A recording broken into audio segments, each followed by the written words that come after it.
కింద ఉన్న వాళ్ళు కూడా మీకు ఇచ్చిన క్యాండిల్ ని వెలిగించుకోండి. ఒక క్యాండిల్ ఇస్తే కింద ఉన్న వాళ్ళు కూడా క్యాండిల్ వెలిగించుకుంటారు. ప్రతి ఒక్కరు క్యాండిల్ వెలిగించుకుంటారు. రాజేష్ కొంచెం బాగా జరిగితే పాస్టర్స్ ని పంపించండి. విలియం కేరీ గారు పాస్టర్స్ విలియం కేరీ గారిని ముందుకు రావాల్సిందిగా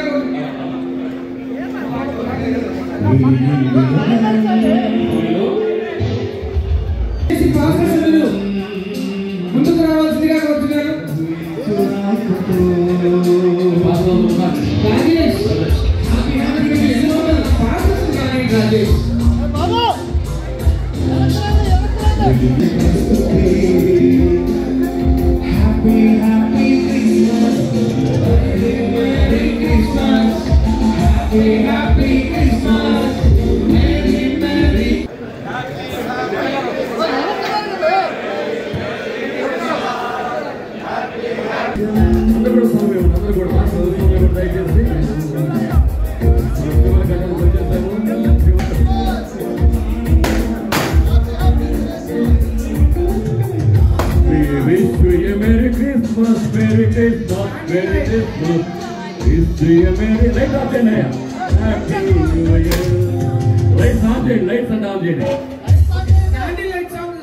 మాధురి ఎక్కడున్నా ఒకసారి స్టేజ్ మీదకి రావాలి.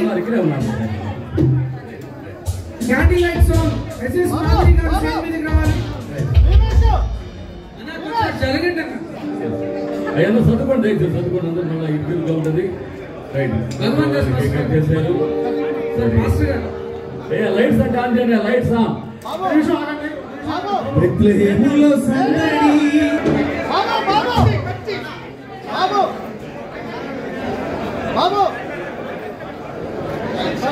బెత్లెహేములో సందడి పశుల పాకల సందడి యేసు పుట్టాడని రాజు పుట్టాడని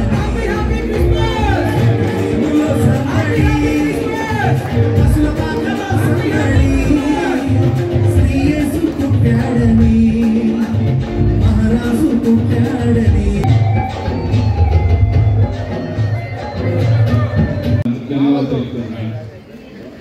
ఈరోజు ఒక చిన్న కథ చెప్పాలనిపిస్తుంది.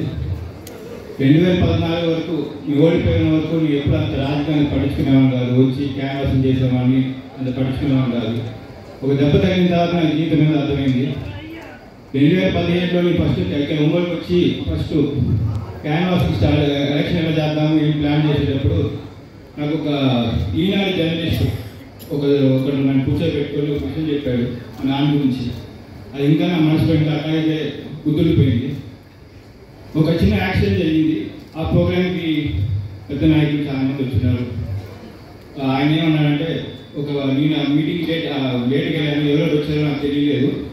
సో పక్క జర్నలిస్ట్ని అడిగాను, ఎవరెవరు వచ్చారబ్బా అంటే ఆయన మామూలు గారు వచ్చారు, కన్నం బలరాం గారు వచ్చారు, జాన్ సజ్జనాథన్ గారు వచ్చారు, దేవరాజు గారు వచ్చారు, విజయ హరిబాబు గారు వచ్చారు, ఇంకా కొన్ని నాయకుల పేరు చెప్పి లాస్ట్లో వాసన్ గారు వచ్చారు అన్నాడు. దీంట్లో నీకు ఎంత ఆడ అనిపించిందో తమ్ముడు అన్నాడు. ఏం లేదు కదా అన్నా అని మాగుంట గారు అన్నారు, బలరాం గారు అన్నారు, ఇంకొకరు అన్నారు, కానీ వాసన్ అన్నాడు. అది గుర్తుపెట్టుకోండి. అంటే మనం చెప్తా మీడియా వాళ్ళు బకెట్ విషయంలో తప్పు చేయట్లేదు. అందరు పెద్ద నాయకుడే. నేను చెప్పిన పేరు అందరు మనుషులు పెద్ద నాయకుడే. ఆయన చెప్పింది ఒకటే తేడా తమ్ముడు, మీ నాన్న నాయకుడు కన్నా కూడా వాళ్ళ ఇంట్లో మనుషులు ఫీల్ అవుతారు ఒంగోలు ప్రజలు అన్నారు. ఆ రోజు నుంచి నా క్యాన్వాసింగ్ విధానం మారింది, నా ఆలోచన విధానం మారింది. నేను ఇంకొకటే మార్నింగ్ నాన్న ఫోన్ చేశాడు. ఈ ఫాస్టెస్ట్ మీటింగ్లో ఈ పట్టాల గురించి మాట్లాడమని చెప్పాడు. నాకు అవకాశం ఇస్తున్న వాళ్ళు అందరూ మాట్లాడేశారు. కాబట్టి ఇంకొక రిక్వెస్ట్ చేస్తున్నాను, మీ ఫాస్టెస్ అందరినీ మీ వాసన కోసం ఆయన గెలుపు కోసం మీ అందరు పే చేస్తారని కోరుకుంటూ, అట్లాగే ప్రతి ఒక్కరికి క్రిస్మస్ శుభాకాంక్షలు తెలుపుకుంటూ సెలవు తీసుకున్నాను. Thank you Babu.